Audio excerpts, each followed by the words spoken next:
泰山。一听名字啊，就知道它是蓝图最顶的车型。我后边那个是鼓楼，在这儿拍摄啊，真的是非常难得了，因为这个地方肯定是私人的，拍摄场地不基础，车就一定不基础。至于怎么不基础，大一上车。双拼色车身，大饼轮毂，丝前脸50万级别。大家整体觉得这台车气势怎么样？它现在前脸啊，这个蓝图的 logo 它是会发光的，贯穿的一个日行灯，其实它就贯穿在了整个前格栅的这个位置，没有完全的连起来。这个格栅呢，很多人说特别像斯帕特农神庙那个设计，但其实我觉得吧，不是特别的像，因为它这个条呢比较的细，而且你远处看的话，它其实整体还是一个这种鲲鹏展翼的设计，我觉得还是蛮中式的。用的呢是华为的智慧的大灯，它也是可以实现一些光效啊，然后包括和我们辅助驾驶相结合，还有一些户外的，比如说露营、看电影等等这些功能的。侧面整体横平竖直的这种风格，这台车啊必须得用双拼色才有那个味儿。这个轮毂它现在是两种，一种是现在这个饼毂，还有一种是多辐条的轮毂，两个轮毂都是去强调旗舰跟豪华感的。中间这个轮毂盖是一个悬浮长立轮毂盖，用的是 P0 的 E 系列轮胎，它肯定是后面还会有其他官配的轮胎啊，尺寸27545R22。这门把手呢，是不是有点似曾相识的感觉？它里面是加了很多这种星星点点，去给咱们提供情绪价值。4个门全部都是电动门，这个就不只是情绪价值了，这个是这台旗舰车可以说是必备的配置。车尾跟前灯一样啊，它有很多灯语，但是呢，它不是那种占的面积很大的一个尾灯，还是一个比较收敛的风格，对吧？而且中间呢，它断开了，没有做成完全的贯穿式。那大家对这台泰山整体的外观打个分吧。接下来咱们真的是老板，请上车了。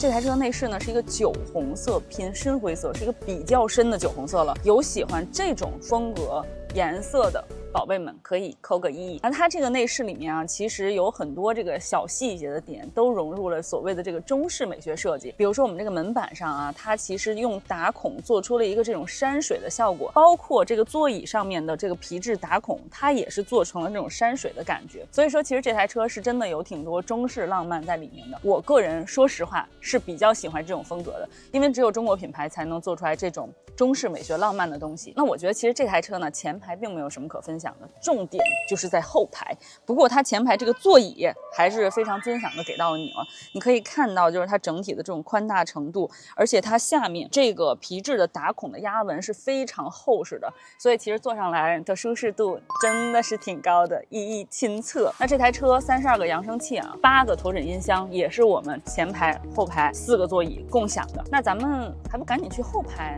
老板们请吧。这台车呢是一个大6座，但说实话，对于泰山这台车的定位，我个人觉得第3排并不算是刚需，就是偶尔才会坐人的这么一个状态。正常咱们一般的这个大6座的 SUV 的屏幕其实都是贴顶的，它给你做了一圈氛围灯，做了一个立体的风格，它就增加了一些这种豪华的氛围感。这2个座椅不是完全平权的，只有我们右后老板座椅是可以打开零重力座椅的。这个座椅呢，它就是一些细微的地方，比如说小桌板、牛马平权，这个没有毛病。但是真正的享受还得是哇，这真是北京最美的季节，我天，太美了！这是正经8百我们北京公主的普通生活方式了，就是只有在秋天，然后你真正在老北京城里才能感受这种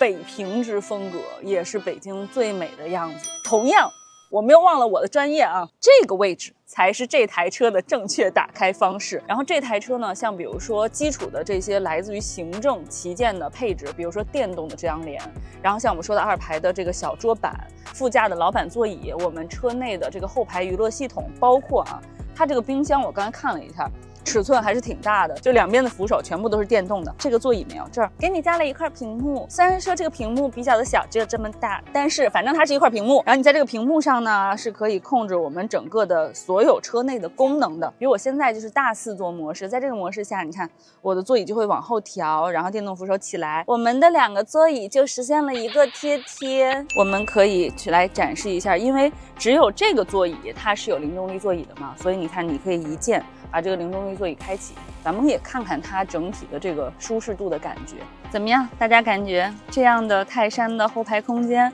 还满意吗？像我们整个这台车的座椅通风、加热、按摩，不光是说这4个座位，是整体6个座位都带的。我觉得这个还是挺难得的，等于它是考虑了第3排，它也是有通风加热的，并且整个我这个扶手它都是带加热的。所以其实我现在酸串挺少的，但是我并不是很冷，因为我现在是由内而发的被这台车全部都温暖到了的这么一种感觉。另外呢，第3排座椅还可以电动的去调节靠背儿和电动的去调节我们坐垫的前后。那它调节坐垫前后不是为了去给我们第3排的空间啊，最重要的还是去给后备箱腾出一些更大的储物空间。那咱们去看一下。那我现在调了，大家就感受到了。我现在把这个座椅往前放了一点，所以其实它释放了10公分的我们这个后备箱纯平的一个空间，而且呢，这个座椅也是直接可以放倒的，所以你的后备箱空间，相对来说还是有一个可拓展的地方。然后另外呢，这台车其实还有2个小细节，我跟大家说一下。这个是一个新东西，之前我在其他车没有见过啊。因为这车你看它没有副驾的屏幕，对不对？那它怎么能够保证你的需求呢？它在这儿做了一个这个外接的拓展口，如果你有需要的话，你可以在这儿接一个屏幕或者接一个镜子。大家觉得这个外接拓展口的副驾的功能拓展怎么样？